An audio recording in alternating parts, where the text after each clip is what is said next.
Everybody, in this mini lecture, we're going to take a look at the general senses of touch and proprioception. Let's start off with the general sense known as touch. Now remember, general senses have receptors scattered across the body. A special sense is going to have their receptors specifically concentrated at the head. The general sense of touch is provided by receptors that are known as cutaneous receptors. These are exteroreceptors that are found specifically in the skin. So they're found on the external part of the body, but because they're found in the skin, we can also call them cutaneous receptors. They are mechanoreceptors, which respond to mechanical things like pressure or vibration. Thermoreceptors, which respond to changes in temperature. Nociceptors, which bind pain chemicals, and chemoreceptors. If you looked at them underneath the microscope, their physical structure, you would see that they have bare dendrites, so we call those the free nerve endings. Or you can take those endings and encapsulate them in layers of a fibrous collagenous tissue, in which case those are known as encapsulated receptors. Cutaneous receptors sense pressure, vibration, temperatures. They sense fine touch and crude touch. They sense itch, tickle. They sense pain, things like that. The impulses are going to be sent to the postcentral gyrus of the brain, of the cerebrum. They're specifically sent to the primary somatosensory cortex. Now in anatomy, again, you learn that as the postcentral gyrus, but here in physiology, we now refer to that area as the primary somatosensory cortex. One last thing before we leave, you notice I am specifying fine touch and crude touch. Crude touch tells you that you are being touched, but you can't locate exactly where that touch is coming from. In fine touch, you can actually discriminate where that touch is originating on your skin.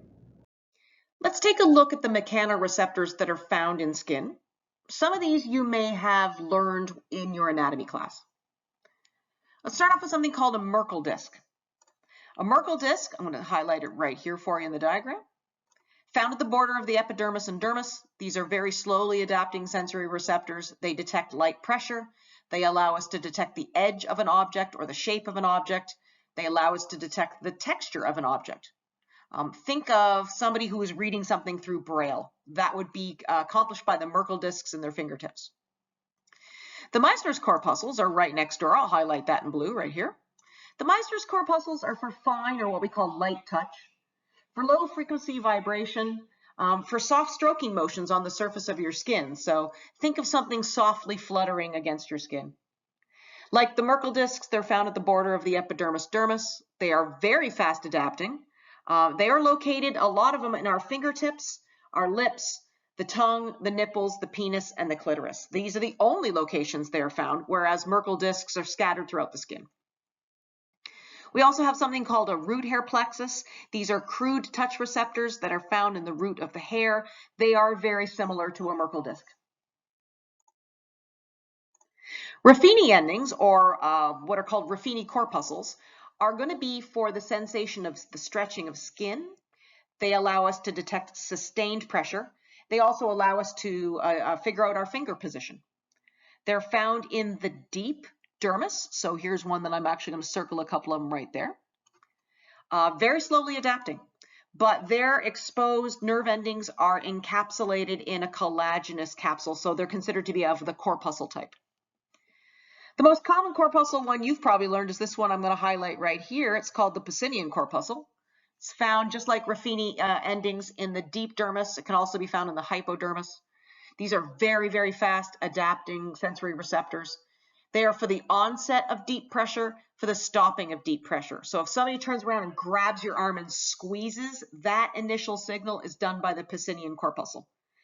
It will not continue to detect the deep pressure, but it will detect it when somebody grabs your arm and then suddenly lets go. They're also responsible for high frequency vibration. Think of a cell phone vibrating in your pocket. The Krause end bulbs are, again, a corpuscle type of sensory neuron. They are for low vibration, for light touch. Some people even think these have a little bit of a thermoreceptor function, that they may also detect cold, but that is not 100% proven. These are found in the conjunctiva of our eye. They're found in the lips, the tip of the tongue, and the genitalia. They have a very, very fast adaptation rate. We have other cutaneous receptors that are not mechanoreceptors. For example, we have thermoreceptors, which detect temperature. These are the free nerve ending type. These respond to cold or they respond to warmth. They don't respond to both. So we do have separate free nerve endings for cold, separate ones for warmth. And again, I'm going to put down here Krause end bulbs because they might actually be involved in the detection of cold temperatures. Then we also have free nerve endings, which are exclusively devoted for the detection of pain. These are referred to as nociceptors. And later on in this lecture, we'll come back to a little bit about pain because it's actually a fascinating sensation. The sensory pathway for touch is the posterior column medial lemniscus pathway. This is the pathway that brings in most of our tactile sensations, especially things like fine touch, and also what we call conscious proprioception. This is us being actually aware of where our body is in space.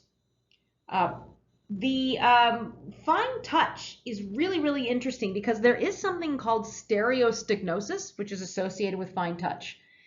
This relies upon fine touch, and it is the ability to recognize shapes, sizes, and textures by feeling. So the ability to undergo stereostygnosis is quite heightened in people who are visually impaired because they learn to recognize their environment by fine touch. The posterior column medial lemniscus path is named for two separate tracts of white matter. One is called the posterior column. The other one is called the medial lemniscus.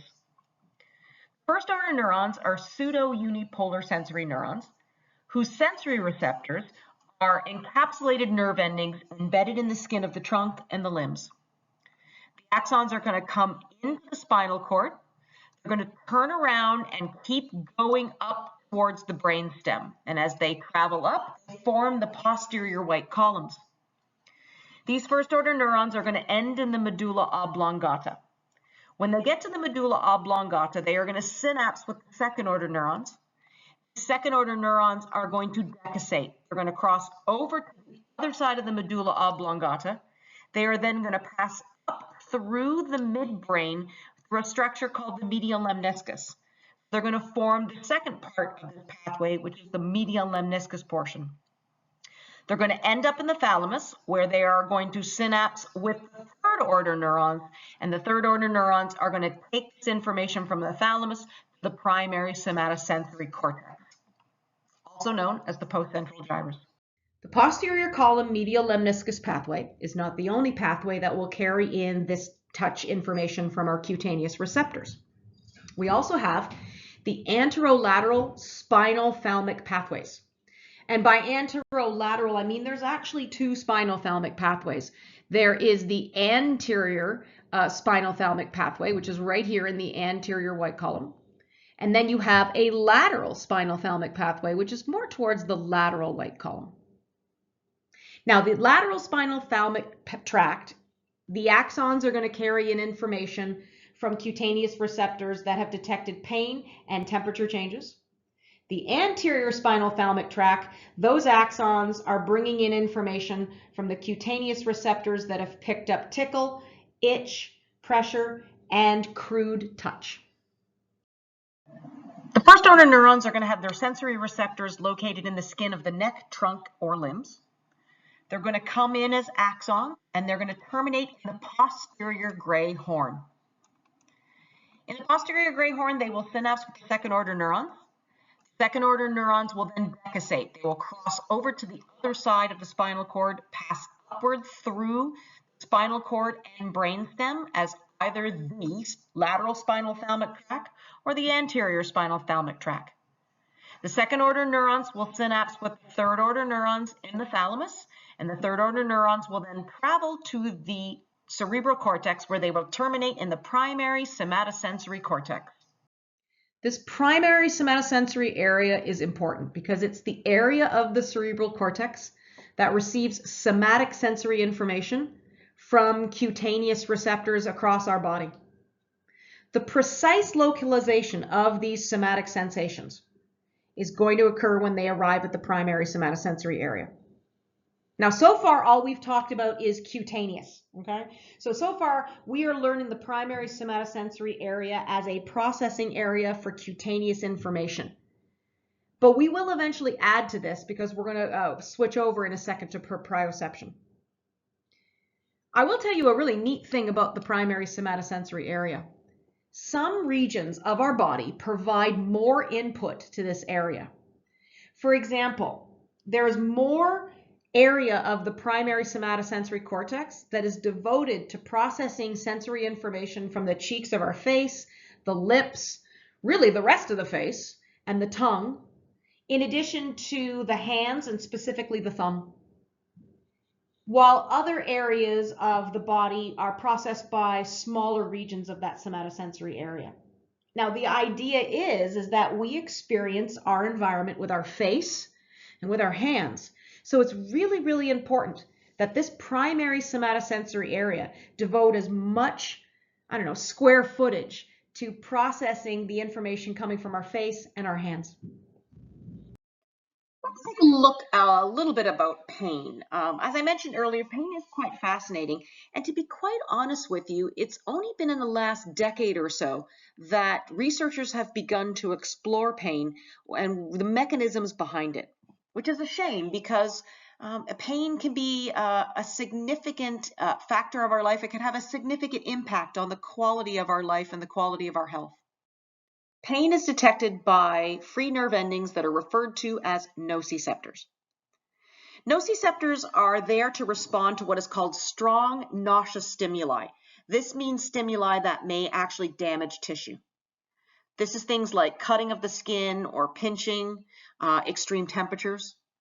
They also respond to inflammatory chemicals like histamine. And our nociceptors are found throughout the body. They're found in our skin, but they're also found in our joints, muscles, bone, and scattered around our viscera. Interestingly enough, we do not have nociceptors in our central nervous system. The activation of a nociceptor is mainly a reflexive protective response. Most pain pathways come into the spinal cord before they're sent to the brain, and often when a pain pathway comes in the spinal cord, it triggers a reflex. Before we even send the information to the brain, our muscles are already acting. And that again is to protect ourselves. When you put your hand on a hot stove, you do not have the time to think, wow, that's really hot. Wow, this is burning my skin. Wow, I should really remove my hand. Instead, the pain from nociceptors tells us, get your hand away from that stove, even before the brain can send a motor command. Pain information is carried by A delta fibers. I want you to again think A stands for acute. This is going to be for sharp and localized pain. But pain can also be sent through what are called C sensory fibers, C standing for chronic. Think about it as more dull, achy, more diffuse pain. And before I leave the slide, I'll tell you a little bit about itch. Itch is also carried by C fibers. You can modulate the intensity of your pain. In other words, pain's not transmitted automatically up to the brain for processing. It can be modulated in this dorsal horn of the spinal cord. And this is what is called the gate control theory. I want you guys to think of there being a gate in the dorsal gray horn of the spinal cord between the first order and second order neuron. So I want you to think of there being a gate right here between the first and the second order neuron. When pain signals come in through your A delta or your C fibers, they're going to travel up to the brain at first because the gate is open.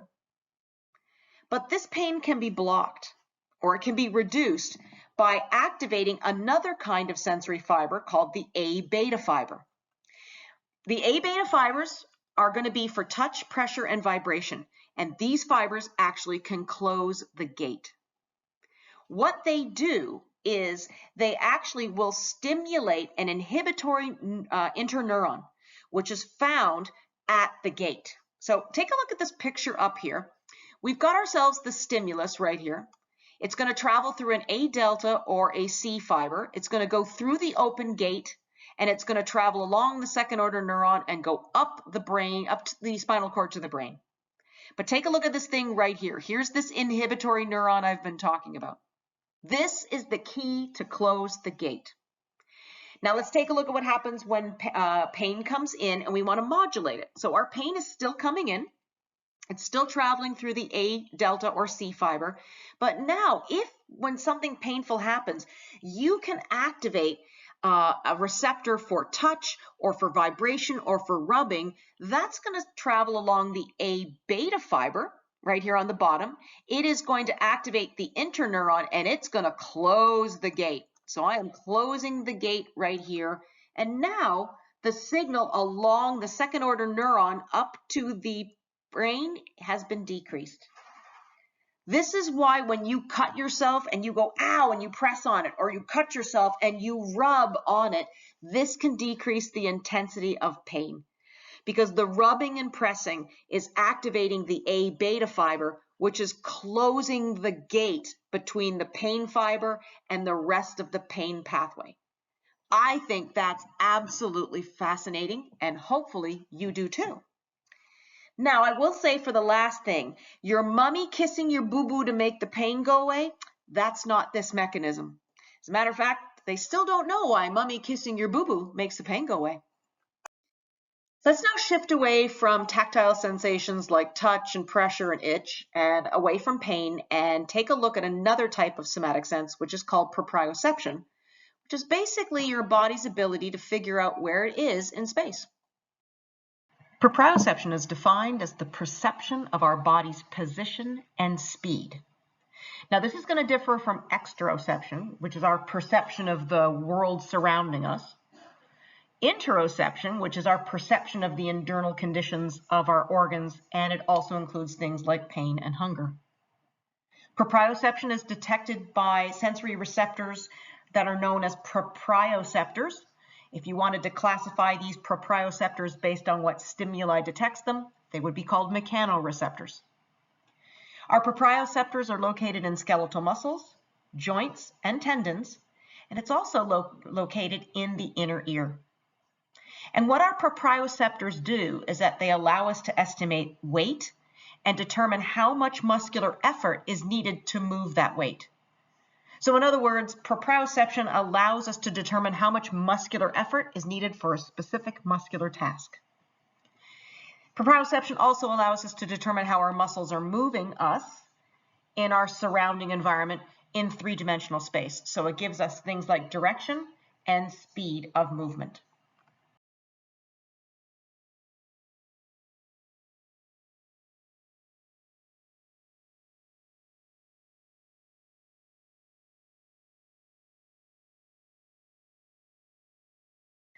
Muscle spindles monitor changes in muscle length. They are there to send sensory information into our central nervous system so that we don't overstretch a muscle and damage it and the tendons that are attaching our muscles to the skeleton. In addition, muscle spindles are used by the brain to set an overall level of involuntary muscle contraction. That's known as motor tone. Now, what a muscle spindle is, it's several sensory nerve endings. These are free nerve endings that wrap around specialized muscle fibers called intrafusal muscle fibers. I'm going to circle a couple IFMs right there, and you can see the associated sensory neurons wrapping around it. All of our skeletal muscles have these intrafusal muscle fibers. They are especially plentiful in muscles that produce very fine movements in our fingers and even the fine movements in our extraocular muscles of the eye. Now, I will tell you one thing, these intrafusal muscle fibers are not the muscle fibers that give overall muscle contraction. Those muscle fibers are called extrafusal muscle fibers, and they are much more numerous in a muscle than these intrafusal ones. The intrafusal muscle fibers, together with sensory neurons, are known as muscle spindles. All of the other fibers in a muscle, those are the extrafusal muscle fibers, and they're responsible for contraction. So here's kind of how it works. Stretching of a muscle is going to stretch those intrafusal fibers, which I've circled in green. That's going to stimulate the associated sensory neurons wrapped around them. So stretching of the muscle is going to stimulate your muscle spindles. Muscle spindle information is going to be sent into the central nervous system, and you're going to get the generation of a reflex. And a motor command is going to come back out, your lower motor neurons, to that muscle, and that muscle is going to contract. The extrafusal muscle fibers are going to contract to resist that stretch. As I said in the previous slide, interfusal muscle fibers aren't the muscle fibers that cause overall muscle contraction. And this is because interfusal muscle fibers really aren't that contractile. It's only the ends of the interfusal muscle fiber that are contractile. So this that I'm circling here and this end over here. Those are the only parts that contract. When the entire muscle around the spindle is stretched, it is going to stretch the interfusal muscle fiber. This is going to activate the associated sensory neurons, shown there in blue, that are found in the muscle spindle. And that sensory information is going to be sent to the central nervous system. And a series of motor commands are going to be sent back out to the muscle that eventually is going to result in the entire muscle contracting and resisting that stretch. Let's take a look, though, at those motor commands, because in my mind, there are two motor commands that are sent one right after the other. The first motor command that is sent to the muscle serves to increase the sensitivity of the muscle spindle. And this is going to be done by neurons called gamma motor neurons. Now, they're not shown here in this picture, but I can draw one in. I'll draw one in red, and I'll wrap it around the interfusal muscle fiber. Motor information that is sent through these gamma motor neurons is going to increase the contraction of the ends of the interfusal muscle fiber and increase its sensitivity. This contraction is going to make the muscle spindle that much more sensitive, and you will see an increase in the number of action potentials coming out of these muscle spindles sent into the central nervous system. And that increased sensitivity now is going to result in another motor command coming out. This next motor command, as I call it, is going to be sent to the overall muscle via your lower motor neurons, and it's going to cause the overall muscle to contract and resist that stretch. So muscles are a combination of those interfusal muscle fibers, which are part of muscle spindles, and extrafusal muscle fibers. Extrafusal muscle fibers vastly outnumber the number of interfusal muscle fibers because these EFMs are your typical skeletal muscle fibers that produce overall muscle contraction for things like movement. The extrafusal muscle fibers are innervated by lower motor neurons, and in the proprioception world, these lower motor neurons are called alpha motor neurons. And as I've said in the last couple slides, with enough information coming in from the interfusal muscle fibers, you eventually will get a monosynaptic reflex. Information coming in from the interfusal muscle fiber will eventually generate a motor command coming out that will travel to the muscle through these alpha motor neurons / lower motor neurons, and you will get enough muscle contraction to resist the stretch. And that's a reflex because we are not consciously aware of it. Most of our extrafusal muscle fiber contraction is unconscious. This is happening all of the time because our muscles are always under a certain amount of stretch because we're always moving. So this interfusal muscle fiber sensory information and extrafusal muscle fiber contraction is not something we're aware of. The next kind of proprioceptor is called a tendon organ or a Golgi tendon organ.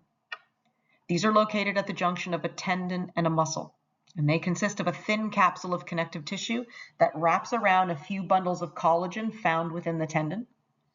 This capsule is penetrated by sensory nerve endings. These are free nerve endings that are going to wrap themselves around these collagen fibers, making up part of that tendon. And what a Golgi tendon organ does is the exact opposite to what a muscle spindle does. A muscle spindle is going to sense stretch and cause a low level of contraction to resist that stretch. That's not what a tendon organ does. A tendon organ essentially relaxes the muscle attached to the tendon. And this is because what a tendon organ protects the tendon and muscles from damage due to excessive tension on the tendon. If you stretch a muscle hard enough, you can pull a muscle off of a bone, and the last thing you want to do is contract that muscle and increase to that stretch. So excess tension on a tendon will stimulate these tendon organs. The sensory information will come into the central nervous system, and a reflex is going to be sent out through motor neurons that's going to inhibit muscle contraction and actually cause that muscle being attached to the bone to relax, thus preventing the muscle from being ripped off of the skeleton. The third type of proprioceptor is called a joint receptor or a joint kinesthetic receptor. These are sensory neurons which are located in and around the articular capsule of our synovial joints. These sensory neurons can be many types. They can be free nerve endings, which will detect pain, Pacinian corpuscles, which will detect joint movement, and still others can be Ruffini endings that will sense the sustained stretch of an articular capsule and therefore the position of a joint. Basically, what a joint kinesthetic receptor does is it detects changes in fluid pressure within a joint cavity. And together, joint receptors with our Golgi tendon organs and muscle spindles, all three are going to collectively send information to our brain so that our brain gets a complete picture of the position of our body in three-dimensional space and how and where it is moving. The sensory pathways that carry proprioception information are called spinocerebellar. And there's actually two spinocerebellar paths. There's the posterior spinal cerebellar and the anterior spinal cerebellar. And again, these are the two major routes that proprioception information from our spindles, our Golgi tendon organs, and our joint kinesthetic receptors take. The important thing to realize is that this information is not consciously perceived. The information is going to come in to our central nervous system. It's going to come in the spinal cord. It's going to travel up the spinal cord. It's going to travel through the brainstem. It's going to come into the brain. And then that information is going to get processed, and motor commands for posture, balance, and coordination are going to send back out. But we're not consciously aware of this information coming in and the motor commands coming out. Interestingly enough, the posterior spinal cerebellar roots are degraded upon advanced syphilis, and it can lead to one of the principal diagnostic symptoms of syphilis, which is severe uncoordination. The first order neurons are neurons that have their sensory receptors located in the proprioceptors found in our legs. So they originate from the muscle spindles, the Golgi tendon organs, and the joint kinesthetic receptors. The information is going to come into our spinal cord, and that information is going to stop at the posterior gray horn. So our first order neurons stop at the posterior gray horn. They synapse with the second order neuron. The second order neurons are going to decussate. They're going to cross over to the other side of the spinal cord, and then they are going to send up the spinal cord, passing through the various levels of the spinal cord and the brainstem. These second order neurons are going to actually get into the cerebellum via the cerebellar peduncles, and they are going to stop in the cerebellum. There is going to be no third order neuron in this pathway. So this is a little bit of a strange sensory pathway in that it is made up of only two sensory neurons. The next mini lecture in this series is mini lecture 10C, where we're going to take a look at the special senses of taste and smell.